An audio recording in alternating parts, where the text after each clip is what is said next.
Suplementação de qualidade é na Max Titânio Suplementos. Utilize o cupom SM e tem aquele desconto especial. Link na descrição. Ele viu só um pedaço, né? Porque eu falei, eu torço pelo Ramon. Eu acho que o Ramon é... A câmera tá em mim? Tá? Esse cara que falou, né? Esse retardado falou que eu não entendo de fisiculturismo, é verdade. Eu entendo de porrada, tá? Mas como ele é uma bichinha, ele não... Você quer assistir esse podcast completo? O link está na descrição. Eu ia puxar outro gancho aqui. Essa questão da educação ainda, né? Falando sobre educação. Que é uma coisa que me chateia muito, principalmente com relação... A gente está com o Fernando aqui hoje. O Fernando é um dos pioneiros na produção de conteúdo, né? Hoje a gente fala muito de produção de conteúdo. E o Fernando vem de uma época dos livros, dos DVDs, né? Nosso canal Corpo Perfeito. Eu já ouvi falar, por exemplo, que o Fernando não tem carisma para ser comunicador, né? E assim, é uma gafe, porque não conhece a história dele. A grande questão que eu acho é o seguinte, aí a gente volta naquele ponto. O que falta para essa geração realmente conhecer quem foram os caras que construíram isso tudo? E eu vou chegar ao ponto. Eu ouvi, há pouco tempo atrás, eu não vou mencionar os nomes, mas assim, vamos lá. A gente está falando aqui do Joe Weider, e a gente está falando do início de tudo. E eu ouvi um influenciador, juntamente com o Tamer, no palco, e o influenciador falando o seguinte, que quando ele começou, né, era tudo mato. E que ele foi o cara que começou tudo, e eu até entendo ele falar de internet, né? Não tinha nada, comecei tudo. E aí, e aí ele olha pro Tamer, e aí foi a pior parte, né? Que o Tamer, com todo o trabalho magnífico que ele faz aqui, lá fora, quem começou isso foi o Joe Weider. E aí ele falou assim, e o Tamer fez a mesma coisa lá fora, nos Estados Unidos. Então o Joe Weider estava se revirando no túmulo, entendeu? E o Tamer, obviamente, sabendo disso, não falou nada, porque era o momento ali, mas ele sabia que aquilo ali era uma bobagem. Ele então, já foi internado, essa pessoa? Não, porque é uma blasfêmia, O Fernando adora ele, o Fernando ama ele. Então, assim... O Fernando ama muitas pessoas. Muitas pessoas.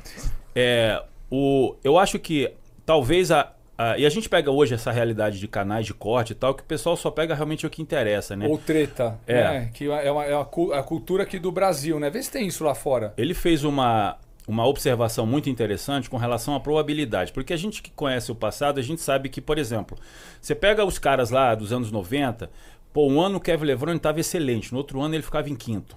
Né? Que foi o caso, por exemplo, do Mr. Olympia de 92, que ele veio com um físico excepcional, perdeu para o Dória de costas, mas no ano seguinte ele ficou em quinto lugar, perdendo inclusive para o Lili Labrada.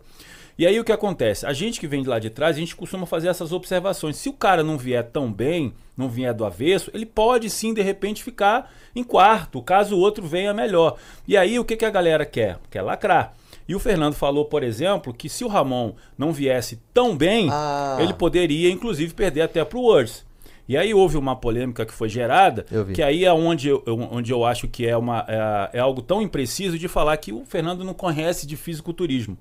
Como que isso é possível, cara? É uma inversão de valores. Eu vejo, já volto aí, eu vejo acontecer comigo, Ana, aqui também, só para que vocês tenham um paralelo. Eu recebo muita gente aqui, fornecedores e tudo. Sim. E aí eles sentam aí, não sei o que e tal, se apoderando de um momento, de uma situação como ele tivesse sido o fundador daquilo.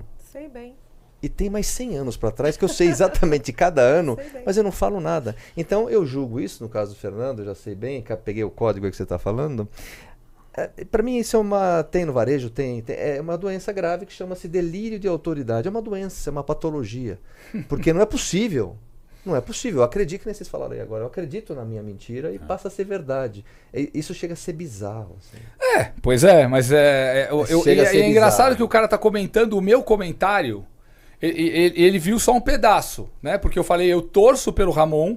Eu acho que o Ramon é um cara que tem condição de vencer o Olímpia, tem condição de vencer o Wesley, tanto que ele já venceu alguma vez. O Seban vai ser muito difícil alguém vencer, é como o Lee Haney, né? Eu acho que o Seban só perde para ele mesmo. Isso. Né? Então, se ele vier pior, alguém vai vencer. Alguém.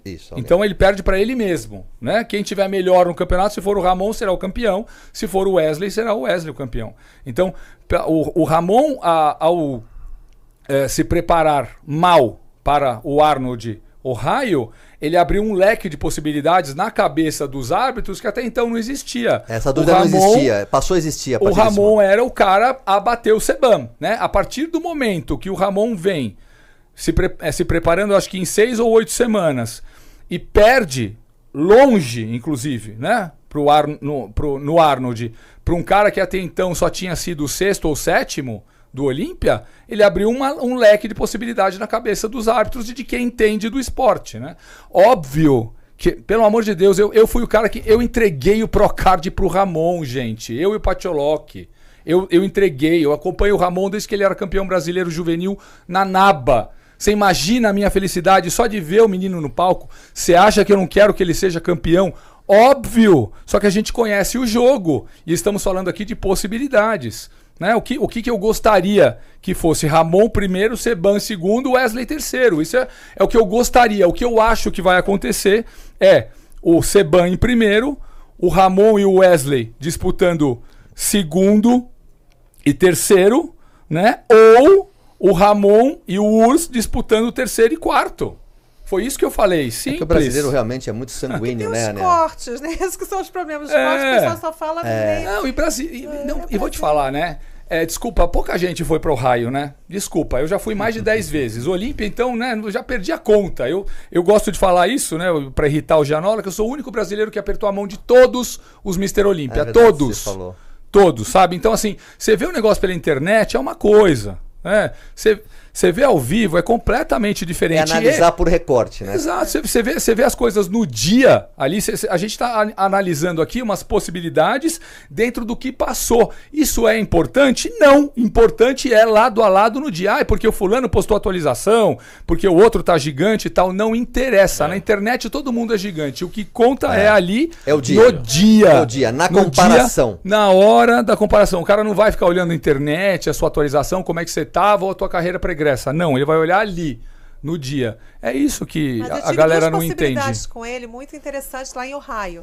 Porque a gente sempre se encontra em Ohio. E algumas vezes, ou quando a gente não está sentado perto, a gente fica mandando mensagem. E eu gosto porque ele sabia que eu torcia pelo coração. Esquece, gente. Eu vou pelo coração, não tem assim embasamento que vocês têm.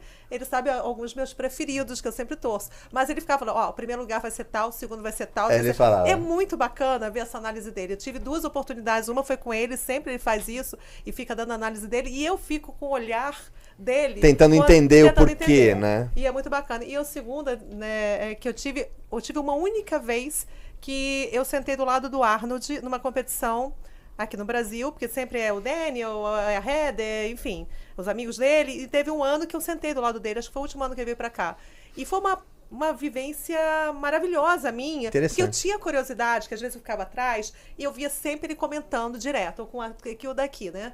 Ou com o Jim Lorimer e tal, e eu tive essa possibilidade e é muito bacana ver o Arnold comentando, aqui dali e tal. Foi muito bacana pra mim.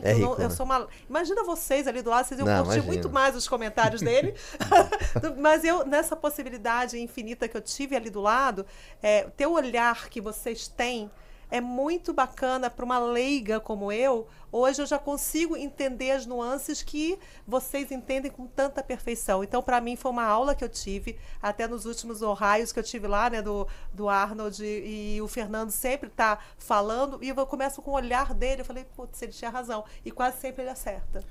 A câmera tá em mim? Tá?